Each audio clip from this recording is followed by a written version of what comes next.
As the sun rises on day 5500, I think it's time to do a world tour. No better place to start than where I spawned on day 1. I started like most people, and this isn't my first house. Over here, on this random island, I lived in a dirt hole. Nothing but luxury for me. I quickly grew out my dirt hole and moved on to building my wood house. From the wood house, you know, all the things that you would need: furnaces, crafting table. Upstairs you have your bedroom and a small storage system. And then downstairs, of course, the dirt ceiling with your enchanting table. And my first villager setup, which honestly is quite big for how early in the game I started setting it up. In the basement down this way, you can see this is my first attempt at doing redstone. So you have the melon farm on this side, pumpkin farm on this side, of course redstone fully exposed, and a sugarcane farm. Down there are the mines. There is a mob grinder right here. And if I go down this pathway, hop in a minecart, there is another farm at the end, which is a double zombie spawner. For the above ground, I kind of made a little bit of a zoo here, having all the mobs including horses, donkey, the foxes, both Arctic and normal, turtles, a polar bear, which by all means should probably be dead.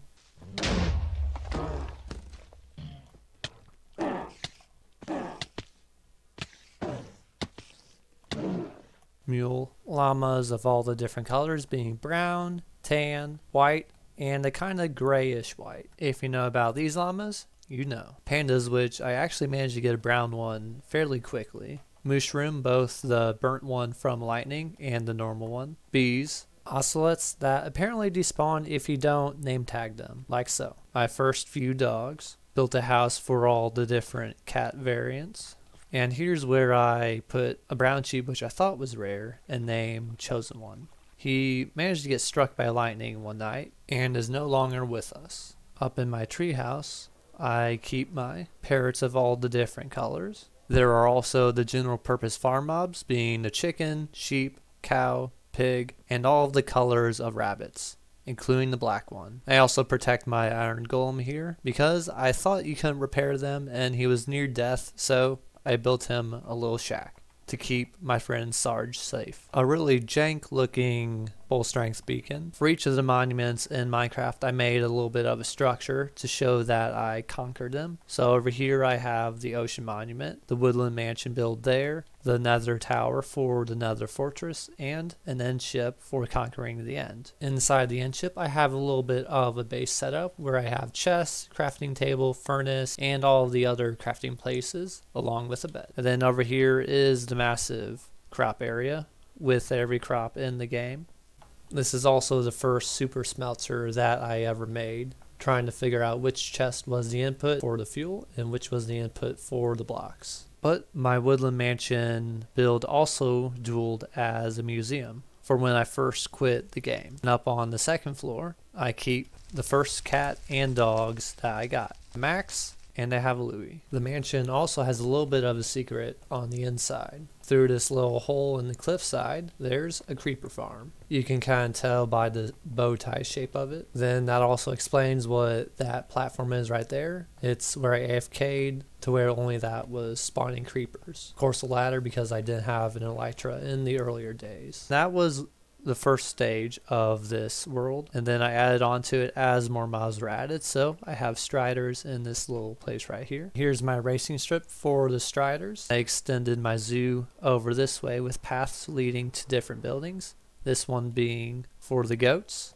this mangrove one being for the frogs and the lays, which I named after my first 5 subscribers. Over here in this gray cave, I have my little bat friend in the back corner there. And down this amethyst themed cave are my axolotls of all colors, including the blue one, which took quite a bit of breeding to get. And the last place where I keep my mobs is in my aquarium, where I have turtles, a dolphin, tropical fish, regular squid, and glow squid. I suggest you don't try to transport squids, because the squids resist any attempt at pushing them with water, and the only way that I saw to make the move is to punch them because they try to swim away. But they run out of health real quick and eventually die. Moving on over here is an iron farm I have. This iron farm is also in my spawn chunks, so it works 24/7. Outputs a ton of iron. And the Oxalile racing track, which I did for a few episodes. Moving on from my starting village, over here I have my giant wheat field in attempt at a big tree. My lighthouse over here with a staircase winding all the way to the top, where there is a light to make sure that nobody hits the coast here. And apparently a random crafting table up there. A slime farm here. Inside of my slime farm, I also have an amethyst farm over here, which is of the more manual type, but works fast enough for me. Villager outpost, where wandering traders can come to at night and sleep in their cute little tents here and feel nice and safe around the campfire, sharing all their stories. There's also watchtowers stationed at some of the corners to keep watch over the hostile mobs. Even a stables to hold the horses. Of course I need to keep an eye on them, so I have my own house right here where there's a bed, some books to read, and all the crafting tables that I need. A skyscraper with my face on it, which has a nice welcoming lobby area where you can either take the stairs up or an elevator to the different floors. So on the first floor is the architect's room, which is mine. And then there's bedrooms mixed throughout the skyscraper at different levels, a restaurant to dine at, a meeting room for all the business to be done at, some more housing to live at. And once you get to the top floor, there's a small little pool with a floating tube in the middle, a dance floor that you can dance at. If you feel like taking a leap of faith, you got a bouncy house. Once you're done doing whatever you want to do up here, you can take the elevator back to the first floor. My battle pyramid with a nice fancy interior and a light right here, so I can turn on and off the lights, which you see it is working fairly good at spawning mobs. It's not directly intuitive what this obsidian platform is, but it's a lightning safe area where I could get mob heads. A stone cube I use to store my overflow of stone, which has since been emptied out. Built quite a variety of bridges from wood to stone. So these paths all lead to my first attempt at building a castle, which is called Nahanshire, which I would say turned out pretty good. I themed it after having buildings for each of the villager trades.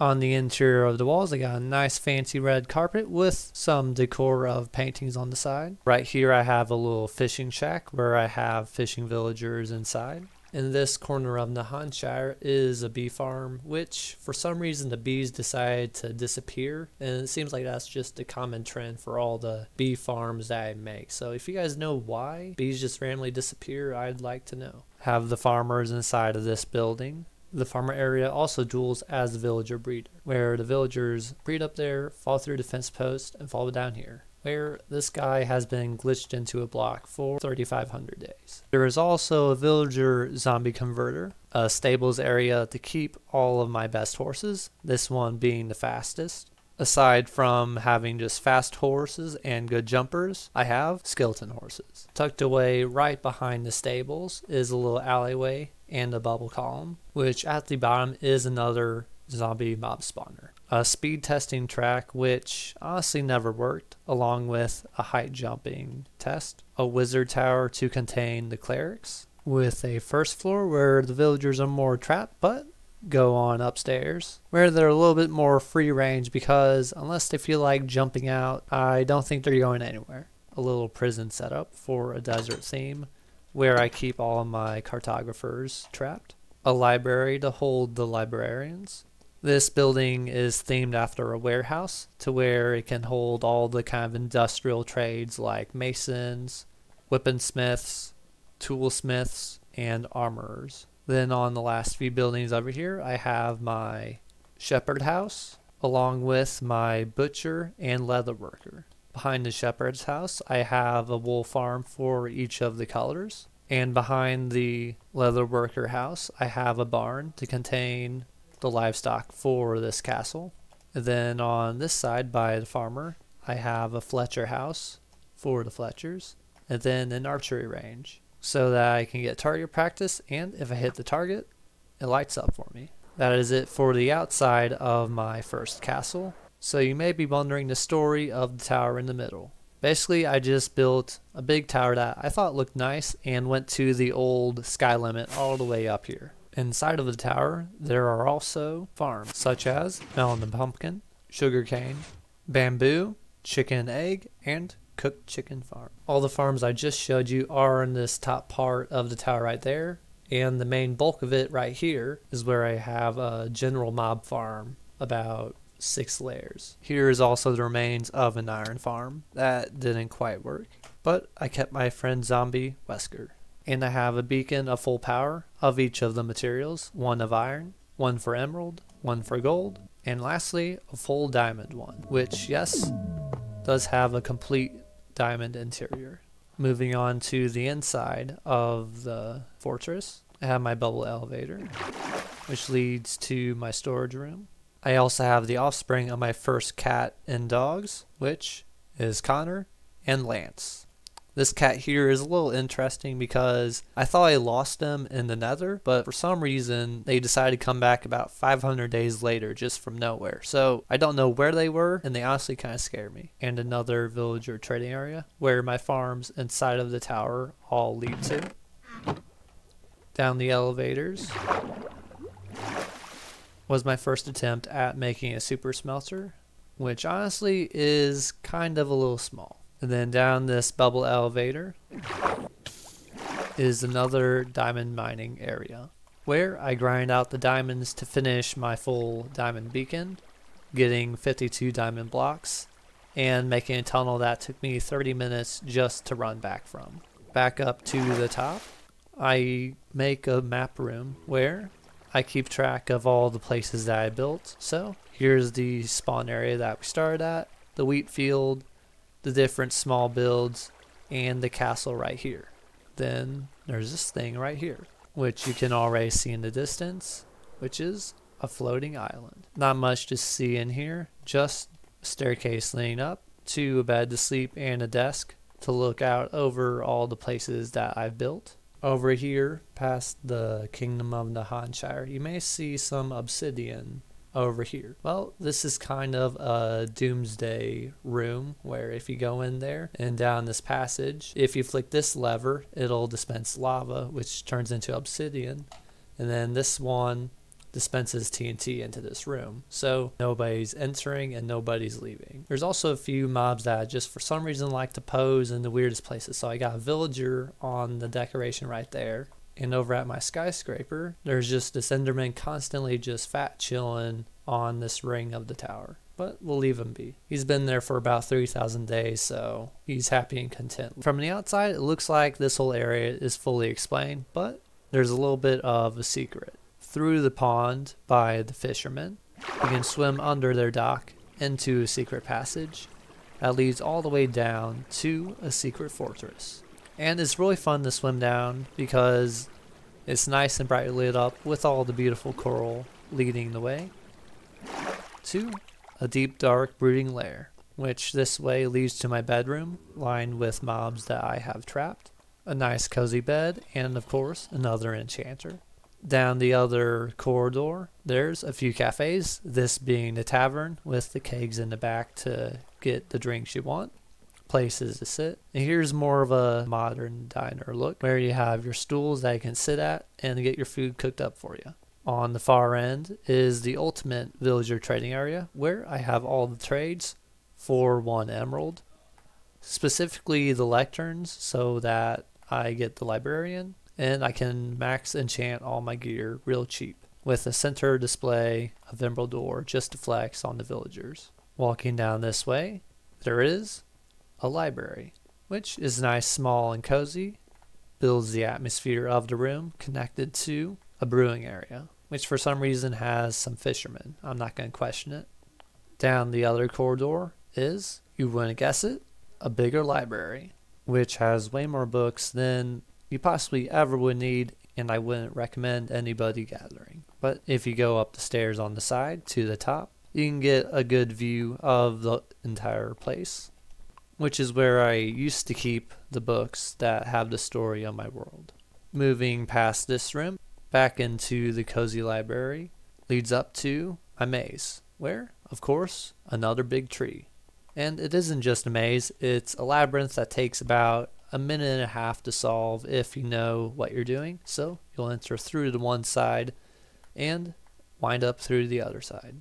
And if you're lucky enough to pass the test, you can enter the throne room, where you're protected by this enchanted diamond armor, and I have another diamond throne. And if you don't feel like swimming out back to the top, there's a nice quick and easy way in my bedroom, which has a nice convenient button that I can press and be teleported back to my villager trading room in my tower. There's all the secrets of my first kingdom of Nahanshire, which takes us on to my industrial district, where I sought out to build all the farms that I considered useful in Minecraft.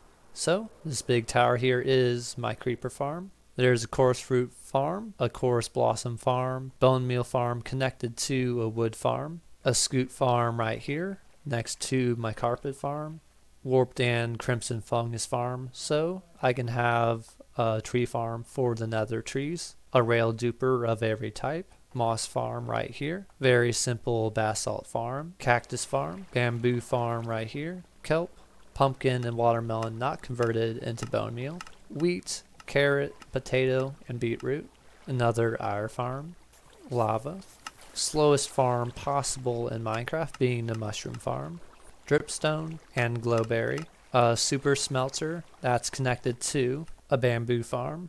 Over here is a cobble farm next to the concrete farm. Here's a villager breeder that feeds the villagers down to yet another trading hall. This trading hall is nice because I can take my infinite supply of villagers, run them over this way to where they come down this track, and the zombies waiting to convert them into a zombie villager, all nice and automated, so I can just stand in here and cure them up and they thank me. I've honestly lost track of how many villager trading halls I have, but there's more to come. Up at the top AFK platform, there's yet more farms, being a wheat farm, glow lichen farm, root farm, snow farm, and a small concrete converter with a vine farm right here. All the items inside of my industrial district are pumped up to a grand storage room where they're all sorted and stored right here. We got a few farms hiding back here. There's an egg farm along with a cooked chicken farm, wool farm right here, bee wax, and honey. That should be all the farms in my industrial district. And over here is a disc farm, which I don't really have a use for anymore, but it's a neat thing to remember when I actually needed them. You may have seen it in the sky above my industrial district, but this platform is where I keep the villager for the Star Trader advancement. The last farm near my starting area is past my first town of Nahanberg, and you may see it in the distance, which it is a trident farm. Haven't really used it much, but I got tridents from it, and that's all that I needed. And with that, my whole spawn area has been summarized up, and it's time to move on to the next area, which is in my nether, where I have a kind of nether hub with some piglin trading right here. Down this path is my netherite mining area, and yes, those are baby piglins trapped by holding a piece of gold. The horse in here is just a random one that I found out exploring, so decided to bring him home with me, and now he just lives in the nether. And then down this path is my guardian farm. Not much to say, just soul sand down there, bumping the guardians up into a portal in the nether where they're killed by campfires. Back at my sub nether hub area, I can find a hole to the roof, which leads me to my gold farm. This farm honestly looks like one of the coolest farms with the glowing magma cubes in the dark roof of the nether, where I also have a few more farms, being a hoglin farm to get pork chops, ghast farm for ghast tears, and a magma cube / froglight farm. If I want to get off of the nether roof, all I have to do is fly this way, find my giant hole, drop all the way down onto the powdered snow, and I'm in my nether hub. This path leads down to where we just were. Down this way is the compound where I hold all of the bosses in Minecraft. There's a separate video for that if you're interested. From the outside it doesn't look like much because most of it's underground for safety reasons, such as my high security key card which opens this door into a spa, where I enter a locker, go to a library, fly through a painting, use a smoothing machine to open the door in the weight room, hoe up a crop to reveal a shooting range, which to most people isn't really much. If you hit this just right, you can glitch into the wall, where I'm met with an armory. And by turning these correctly, a secret door opens, leading to a therapist's ward, that if I skim through the book, leads me down to a secret brewing area, which doesn't look like much, not really too suspicious. Just place a torch, find a secret passage, fall down, and we're met by an eerie lab, with the lights turning on slowly as you walk down.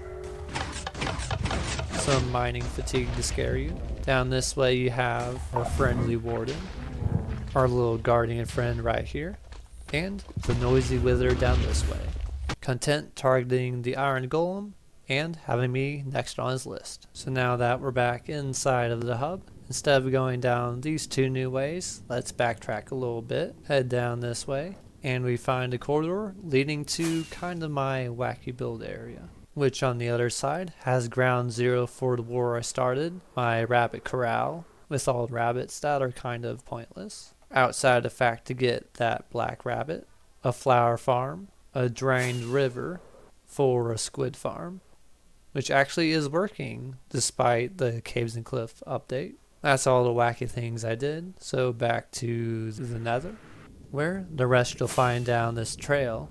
The first village unfortunate enough to have me come across it. All the villagers are gone here either by being turned to witches or stored in a trading hall. My raid village, where I have all of the iron golems do the work for me. The place where I mine sand and dirt, along with the village I blew up.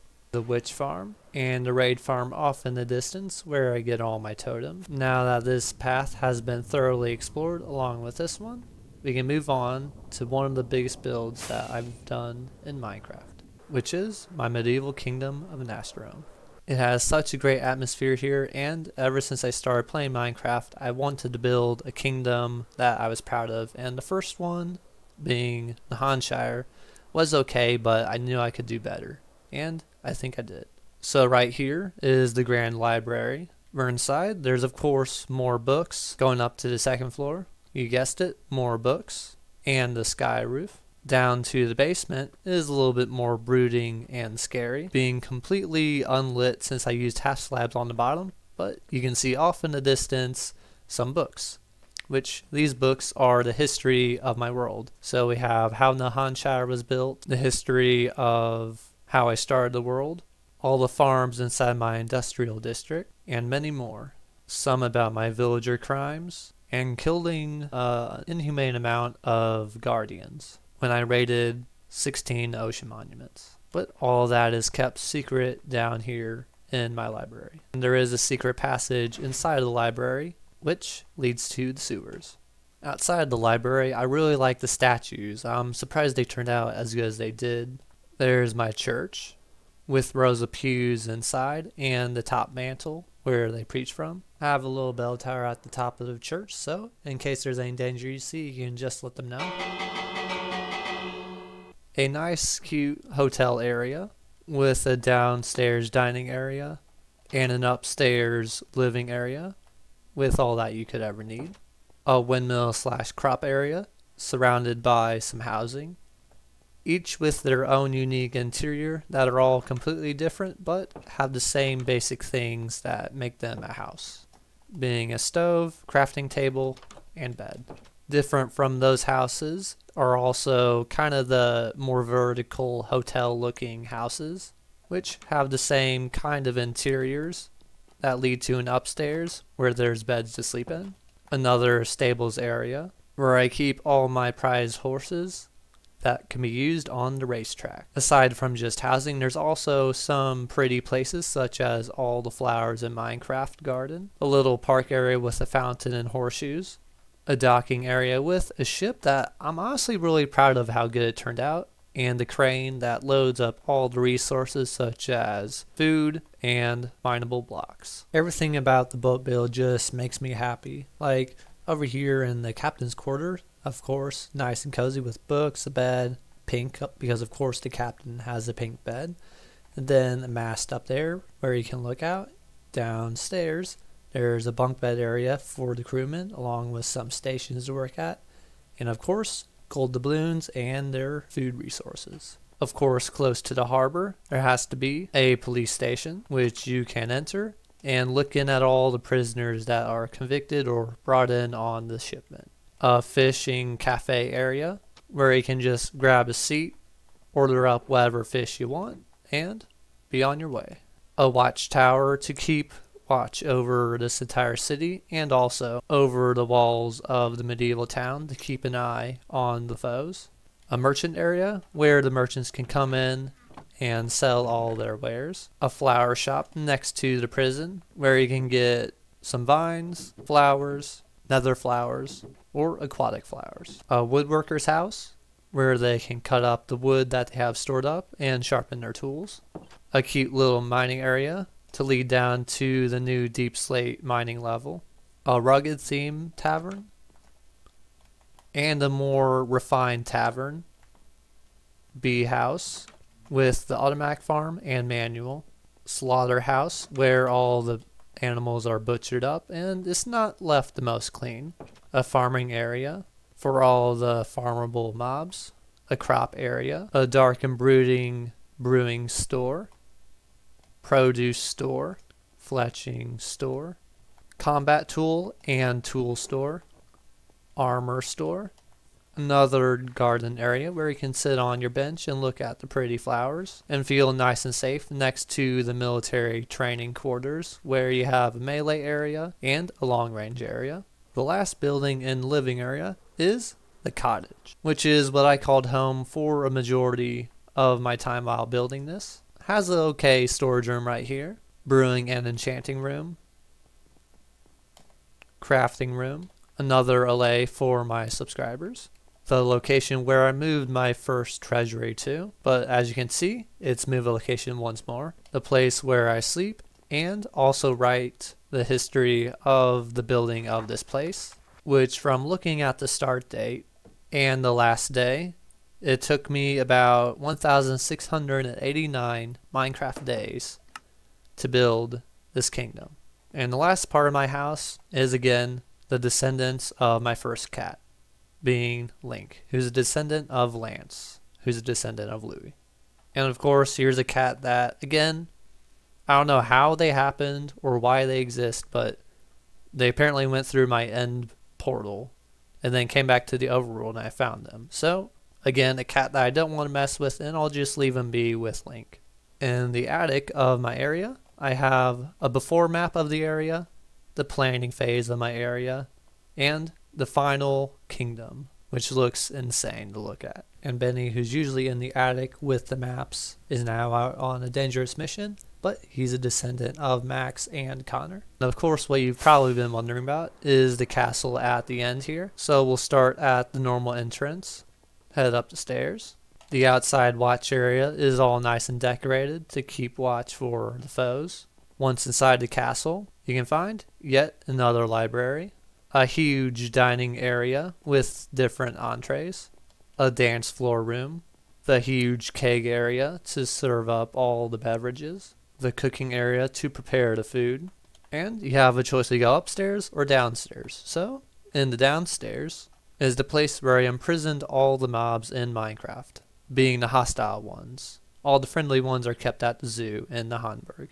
Some of them may not deserve to be in here, such as Crag, who is the most chill mob I've ever seen. He's not even interested in hurting me. But others in the high security area, such as the Shulker, deserve to be in here until the end of time. And also the Enderman for griefing my lawn. On the left side is the general kind of low security area, but on the right side, I hold the Blaze in a water-filled room to protect my castle from being burned down, and the Evoker kept in a high security place where he can't see me and summon his minions. Also in the high security part of the prison, I have a sugarcane farm right here and a creeper farm for gunpowder, and a little lobby area for all the scientists. Now moving on to the second floor, there is a massive brewing area which has insane potential for the amount of potions that could be brewed at one time. You guessed it, another library.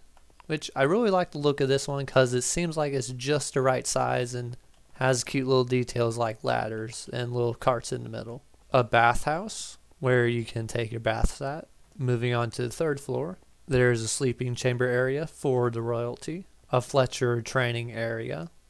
A melee training area with our pumpkin participants. And a smelting area for all the finest tools. Of course, the soldiers have to be housed in their quarters and can play cards if they want. Moving on up to one of the final floors is where I live at, with a massive storage room which has an auto sorter, so I don't have to worry about filtering my items. My bedroom with a place to write books, and also peer out at my kingdom. A medium-sized super smelter, yet another brewing and enchanting area.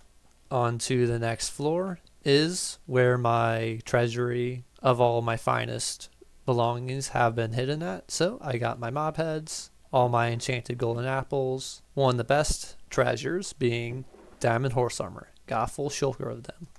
A stack of all the ores, a creeper head that killed me in a thunderstorm, the history of my infinity bow throughout my world. So I retired my first one, accidentally broke with the second, retired my third, I died and I burned the fourth one, and I was sorting my inventory one time with the fifth and forgot to pick it up, so it despawned. Then there's my first sword and set of tools that were full of netherite when I quit the game for the first time.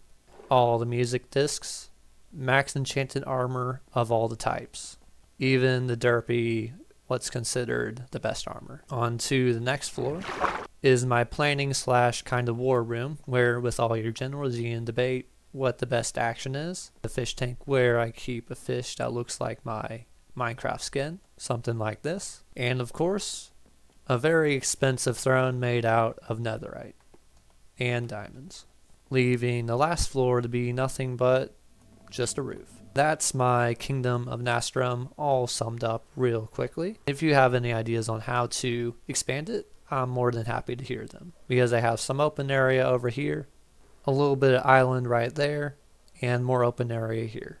So this is just the beginning, and I just need some more ideas. And if you want some advice from me, don't build with redstone and lapis. It may look nice and cool, but it's a pain to gather, especially for a huge castle wall like this. The gates to my castle are also triggered by a daylight sensor, so they rise at night. That was a surprisingly good time. So there's that alleyway of the nether hub figured out. One last place to go down, which down this alleyway leads to my blaze farm, which is also next to where I did How Did We Get Here? A simple little setup, but it was enough to get the advancement. Sadly, the shulker did die, so it won't work anymore. An iceberg biome where I completely removed all the icebergs, and now it's just ice platforms. I mean, it serves much more of a use in my nether for boats. Then down this alleyway, there is a portal, along with an ice farm and a snow powder farm. Yet another trading hall. Going down the pathway from the ice village, you'll see that there's buttons on the ice highway. There's a reason for that. It's because I decided to be a mad lad one day and make a wither farm. If you're not entirely sure what a wither farm is, or what it all entails, well, you have to spawn proof a 256 sphere around the player, which means you gotta put a lot of half slabs down. And by a lot, I mean a lot. By looking at my items placed, you can see stone slabs here at 73,000, and all those are from this project. So if you want to build a wither farm, think wisely. But it's totally worth it because you get all the wither skulls you could ever need, along with coal and bones.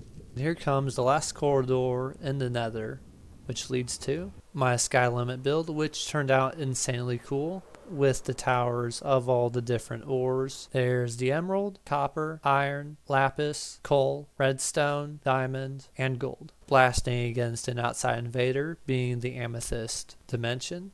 but luckily all the ores have the help of my creeper farm. The creeper farm in the middle is also a complete beast, with the 4 modules on the side, each being a multi-layered creeper farm, with a storage room down here where you can see the gunpowder just streaming in continuously without a stop, assuming you stand right on this block right here, because that's inside of the 128 radius sphere area I bombed out here, which was the main purpose for that place, but decided to put a cool sky limit build. Away from the beams, there is also the overworld island over here with a nice fancy ship. On the overworld island, there's a neat little story going on, which is there's an encampment where the soldiers are getting ready to fight the Amethyst Island. So there's these little tents right here, a smelting area to make the swords and axes, an archery range, little cooking area where you can sit around the cauldron cooking up the soup, or at the fire to cook up whatever you want. And I really like the willow tree I built here. I never was really good at building organic looking trees, but I feel like I did fairly good on this one. From the island leads over to the ship with the wind-swept sails,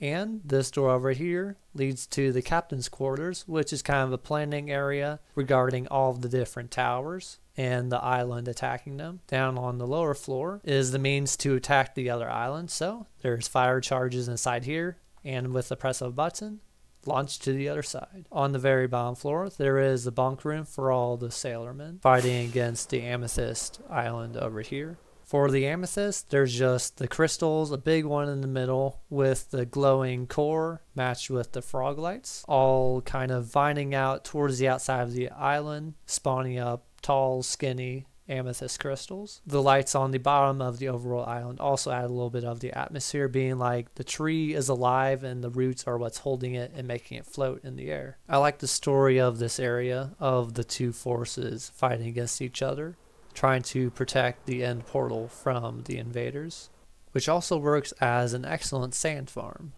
connected to my biggest super smelter in my world with 64 furnaces of fury. And in case you haven't seen enough farms yet, there is also an Enderman farm over here, which is my main XP source. Without spoiling my last build behind me, I have 2 more farms, which is my shulker farm to get shulker boxes. Here is the last farm slowly fading into existence, which is the Wither Rose farm, with the island completely flooded with water, so Endermen only spawn up here and fall down to where the Wither turns them into Wither Roses. Of course, as you would expect, I have one last trading hall, being the Void Trader. With one turn is the most recent project I did, which is the transformation of the end into a green house. This is definitely one of my favorite builds because it looks a lot different than when I started on it, containing all the trees in Minecraft, including the dark oak one that I forgot to put in the video. But I do have the trees right here, all the crops in the game, along with all the flowers, and the other plants that don't fall in the previously listed categories. But it's honestly just fun just kind of walking through here, seeing all the vibrant life, just green and radiating a bright atmosphere. There's not really one thing that I can just focus on because the red trees grab your attention, the blue ones, the mushrooms here and there, a random cactus, even some netherwort, all surrounding the big tree in the middle that duels as a house, which can be entered through the bottom here, right by the nether portal leading back to the overworld. Up a spiral staircase is a cute little dining area, and the house part that makes us build a greenhouse with the forbidden bed that I can't touch, or this whole thing could go up in a burst of flames. As you have seen, I've done a lot with this world, both farm, builds, and quirky kind of fun things, such as imprisoning all the mobs. I've also gotten all of the advancements for the nether, adventure, end, husbandry, and Minecraft. For a final thing, I just want to go through a few kind of interesting statistics about my world. There are 6 libraries, 7 trading halls, mined a total of 1 million blocks with a diamond and netherite pickaxe, crafted a ridiculous amount of stone brick and spruce plank, being at 167,000 and 103,000. There are 83 redstone farms spread across my world, 41 at my industrial district, 20 split between the Nahanberg and the Hanshire, 7 inside of the Nether, 3 at Nastrom, 9 at random locations across my world, and 3 in the end. Thank you all for joining me today on the tour of my world, and if you enjoyed what you saw, do consider subscribing and leaving a like so you can catch more content of me making my world better. In the meantime, you can click one of the 2 videos right here. There is also a playlist on my channel page if you want to start from the beginning of my survival world.